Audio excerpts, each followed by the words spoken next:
Ja, sigurno po Mariboru smo bili nekako moralno na psu pritisnjeni v kot, izhodov ni bilo in ekipa je prvič v tem spomladanskem delu pred tekmo delovala izredno mirno in imel sem izredno dober občutek.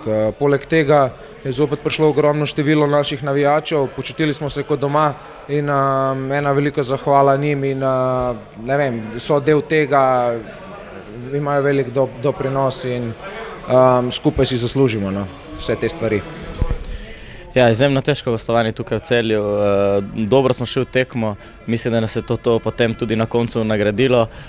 Dobro, da smo hitro dali gol, potem še drugega, potem smo mogoče malo padli v igri, ko smo dobili ta prvi gol od njih, ampak potem smo se nekako pobrali, stopili skupaj in mislim, da zaslužena zmaga.